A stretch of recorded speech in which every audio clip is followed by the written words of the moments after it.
সেটা আপনারা জানেন যে কিসের জন্য। এটা হচ্ছে ওয়াকফ। ওয়াকফের উদ্দেশ্য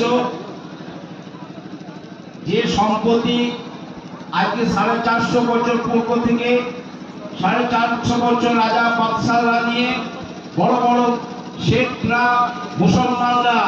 মুসলমানদের জন্য যেমন শুধু কবরস্থান নয়, ঈদগাহ, আরো বহুত আয় স্টেট কলকাতা থেকে নিয়ে দিল্লি পর্যন্ত গোটা ভারতবর্ষকে দান করে গেছে একমাত্র কিসের জন্য? যে মুসলমানদের কার্যকারীর জন্য। একটা হচ্ছে ওয়াকফে আওলাদ, একটা হচ্ছে ওয়াকফে লিল্লাহ। ওয়াকফে আওলাদ যেটাকে বলা হয় যে ওয়াকফে আওলাদ, যে সমস্ত যারা দাদা পুরুষরা দান করে গেছে তারা ওয়াকফে আওলাদ, যে সমস্ত ওয়ারিসুল্লাহ দেখভাল করবে। কিন্তু সেটাও মসজিদও পেয়ে থাকে, গোরস্থানে পেয়ে থাকে, কোনো গোরস্থানও থাকে, কোনো গায়েও থাকে, কোনো স্টেট গরিব মিসকিনদের জন্য ওয়াকফে জমা হয়, হয় কিনা হয় না? আর ওয়াকফে লিল্লাহ যেটা ওয়াকফ বলছে বলে সেটা মসজিদ এবং মাদ্রাসা এবং কোনো দরগা, কোনো আরো কোনো ভালো স্টেলে বলে যেটা কোনো কাউরে হাত দেওয়ার উপায় থাকে না, সেটা আওলাদদেরও কিছু করার থাকে না, সেই ওয়াকফে লিল্লাহ পর্যন্ত আমাদের কি করছে আজকে মোদী সরকার চেষ্টা করছে যে কেড়ে নেব মুসলমানদের কাছ থেকে। বহু হাজারো হাজার নয়, কোটি কোটি সম্পদ, কোটি কোটি টাকা আমাদের ওয়াকফে স্টেটে ওয়াকফে ফান্ডে জমা আছে মুসলমানদের শুধুমাত্র। সেই ওয়াকফে কি করবে? যে মুসলমানদের কাছ থেকে ছিনে নিতে পারলে আমরা অন্য কিছু কাজে লাগিয়ে দেবো। কিন্তু এটা সাবধান, এটা হুঁশিয়ার মোদী সরকার। আমার কোন হিন্দু ভাইরা আমাদের জন্য ক্ষতি করতে আসে নাই। আমার হিন্দু ভাইরা বলেছেন, আর পূর্ব বক্তারা বলে গেলেন যে হিন্দু ভাইরা আমাদের সঙ্গে রয়েছে।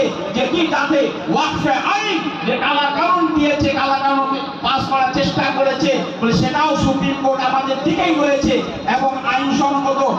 আশা করছি যে মুসলমান দিকে রয়েছে, ওয়াকফের দিকে রয়েছে, যাতে কালা কানুন বাতিল হয়ে যায় সেটাও সুপ্রিম কোর্ট আশা করছে। আমরা আইনে আশা করছি যে তারাও কি করছে, লক্ষ্য করছে।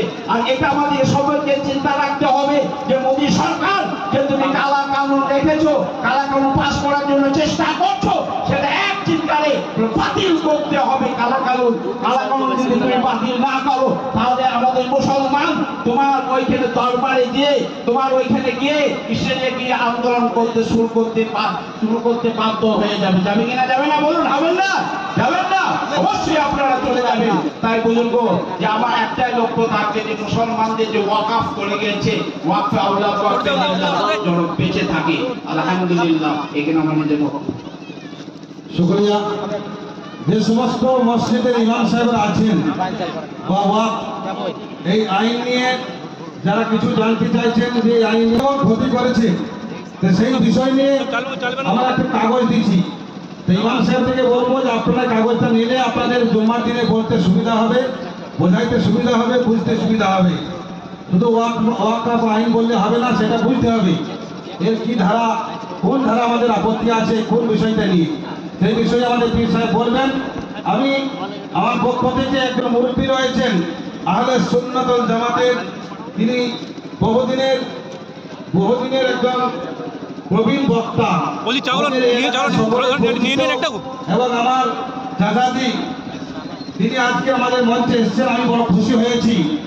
জনাব গোলাম মর্তুজা আলী সাহেব, তিনি আপনার সম্মুখে পরিচয় দেওয়ার জন্য এবং মন্তব্য পেশ করার জন্য, তাই আমরা বলে দিচ্ছি।